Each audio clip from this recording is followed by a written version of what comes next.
अस्सलाम वालेकुम। मैं हूं फैसल तारिड़। काजी की रुखसती के बाद आज सबसे बड़ी खबर यह है कि आज पुलिस की 3 बसों पर एक मशकूक हमला होता है। यानी इंसदाद दहशतगर्दी की अदालत के अंदर पीटीआई के वर्कर्स को और पीटीआई के केपीके से एमपीएस को पेश किया जाता है, जिसमें अनवर जेब साहब होते हैं, लियाकत मलिक साहब होते हैं, यासर कुरैशी साहब होते हैं। इनको इंसदाद दहशतगर्दी की अदालत मुकदमे से डिस्चार्ज कर देती है। अब इनको रिहा करने के बजाय किसी और मुकदमे में गिरफ्तार कर लिया जाता है और इनको अटक मुंतकिल करने का फैसला किया जाता है। अटक जब मुंतकिल किया जा रहा होता है पुलिस की 3 बड़ी बसों के अंदर और साथ में सिक्योरिटी भी होती है, अचानक खबर आती है कि संगजानी के मुकाम पर पुलिस वैनों पर जनाब नामालूम अफराद ने हमला कर दिया है। हमले के नतीजे में टायर भी ब्रस्ट हो गए हैं, शीशे भी टूट गए हैं, कुछ कारकुन जो हैं पीटीआई के वो भाग गए हैं और एमपीए भी भाग गए हैं। अब थोड़ा सा टाइम गुजरता है, बताया जाता है कि तरनोल की पुलिस भी पहुंच गई है और थाना संगजानी की पुलिस भी पहुंच गई है और जो एमपीए भाग रहे थे उनको भी पकड़ लिया गया है और तमाम वर्कर्स को भी पकड़ लिया गया है, लिहाजा कोई भी भागा नहीं। हैरान कुन तौर पे हमला होता है, गोलियां चलती हैं, कोई भी जख्मी नहीं होता, यानी कोई पुलिस वाला भी जख्मी नहीं होता और कोई दूसरा कारकुन जो है वो जख्मी नहीं होता।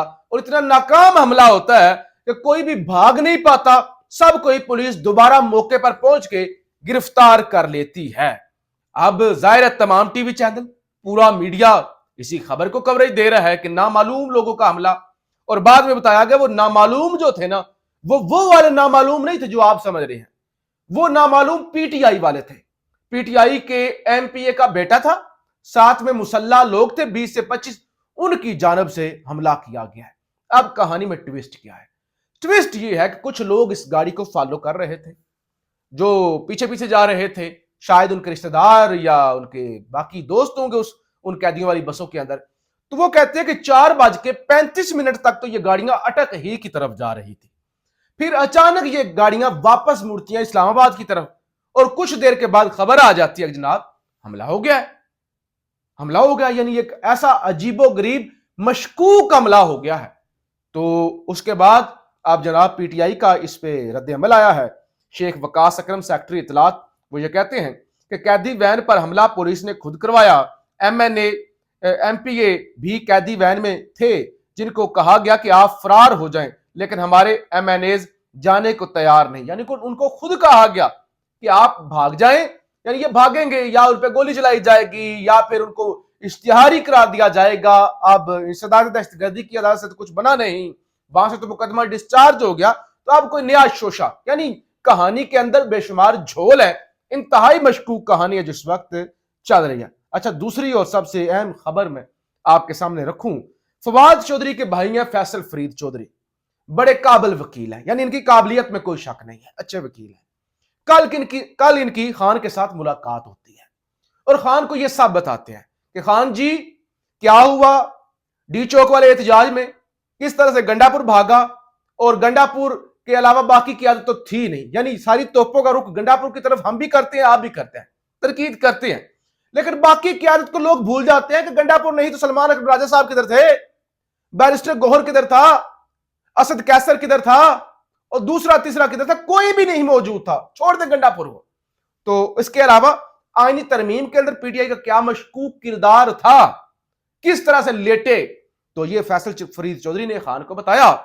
अब ये बात पीटीआई को बुरी लगी, ये क्या हो गया, खान तक सारी सच्ची बातें पहुंच गई। तो लिहाजा आज ये हुआ कि फवाद चौधरी के भाई को ना सिर्फ पीटीआई के तमाम वो जो क़यादत के व्हाट्सएप ग्रुप होते हैं उनसे भी निकाल दिया गया, और जो पीटीआई की लीगल टीम है ना उससे भी फवाद चौधरी को निकाल दिया गया और कहा गया कि फैसल चौधरी को कहा गया कि उन्होंने जो है ना वो खान तक मालूमात पहुंचाई है, पार्टी पॉलिसी से इनहराफ किया है।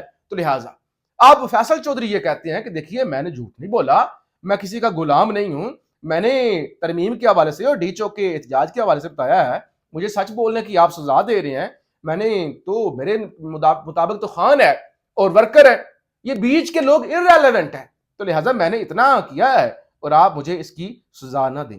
अब इस पे फवाद चौधरी भी बड़ा गुस्से में है, वो कहते हैं ये कौन सी क़यादत है, इससे अच्छा तो एस्टैब्लिशमेंट कोई सूबेदार ऑफिशियली लगा दे।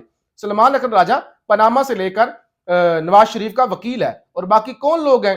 एस्टैब्लिशमेंट ने हमें तशद्दुद और जेलों में डालकर अपने नुमाइंदे पार्टी पर मुसल्लत किए। जब इमरान खान जेल हैं, इनकी सियासी जिंदगी है। जब इमरान खान सलाखों से बाहर आएंगे तो ये नजर भी नहीं आएंगे। और साथ ही उन्होंने इल्जाम लगाया कि असल में ये हामिद खान और सलमान अकबर राजा तो काजी फायज के बंदे थे।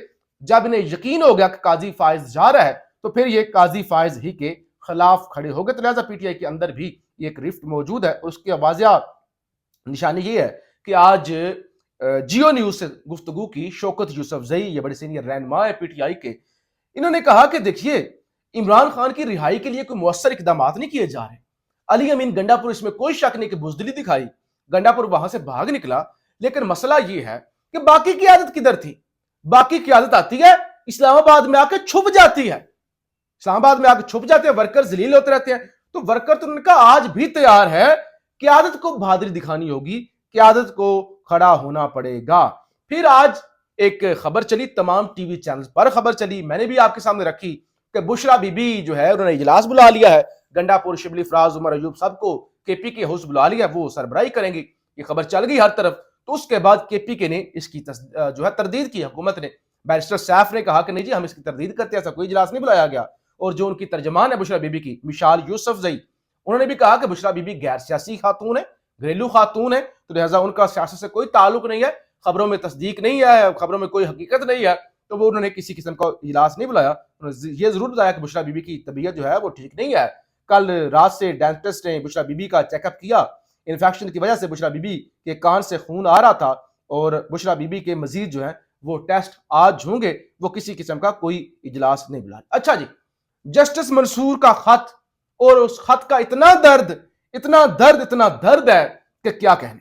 यानी मैं वो खत पहले भी आपके सामने रख चुका हूं, एक दफा फिर उसके कुछ अहम नुकात जो पहले मिस हो गए थे वो जरा सुन लें। तुम्हें इंतकाम, घटिया सोच और रहुनत की वजह से याद रखा जाएगा, ये काजी को आज कहा जो है जस्टिस मंसूर शाह ने। तुमने अपने साथी जजों के फैसलों को भी कभी एहतराम नहीं दिया।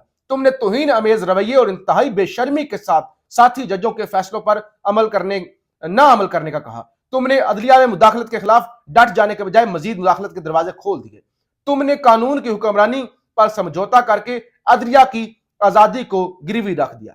तुम अदलिया को कमजोर करने के ख्वाहिशमंद कुव्वतों के आलाकार बने रहे। तुम अवाम के हकूक के तहफ़्फ़ुज़ और इंसाफ की फराहमी में मुकम्मल नाकाम रहे। तुमने सुप्रीम कोर्ट में इत्तेफाक राय से चलने और मुकालमे की कोशिश को नाकाम बनाया। सुप्रीम कोर्ट में तुम्हारी पैदा की गई तकसीम की वजह से तलखी और कशीदगी तादेर बरकरार रहेगी।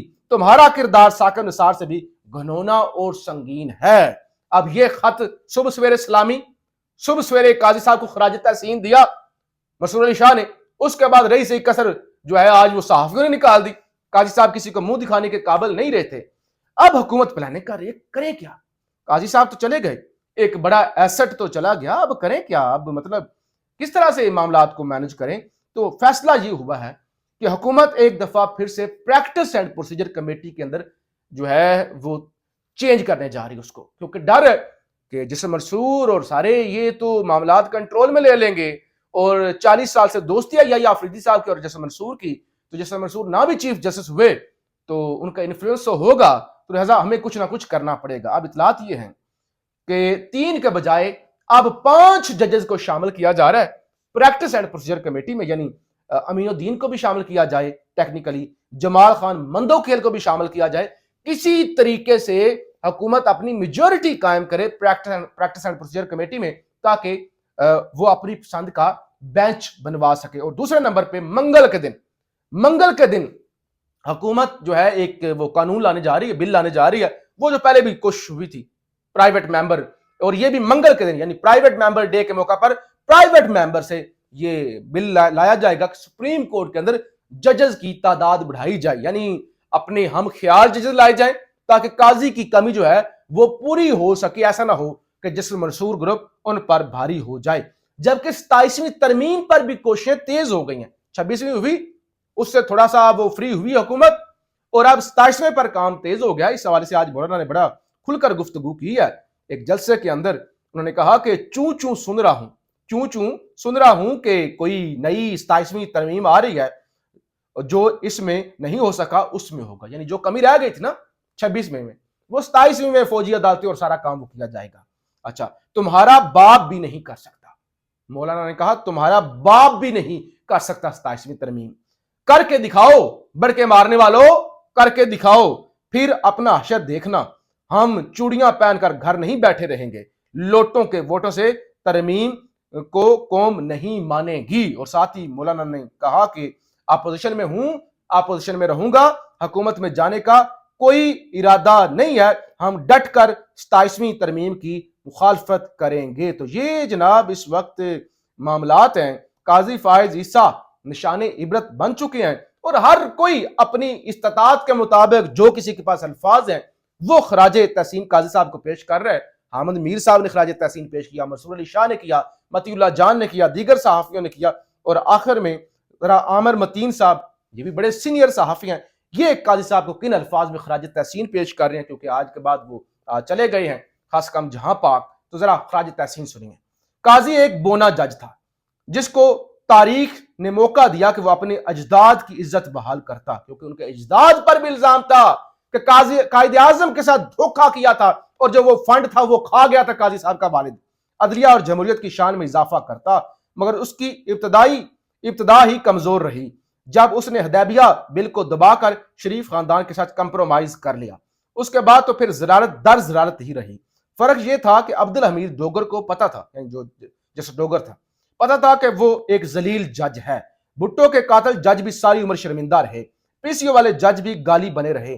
काजी वो रांदा दरगाह बेशरम जज था जो अपने आप को बाइज्जत भी समझता था।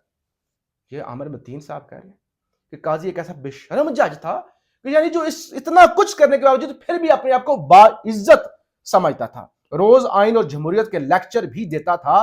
काजी के दिमाग का भी मुआयना करना चाहिए कि इतनी जिल्लत के बावजूद वो अपने आप को बाइज्जत कैसे तस्वर करता है।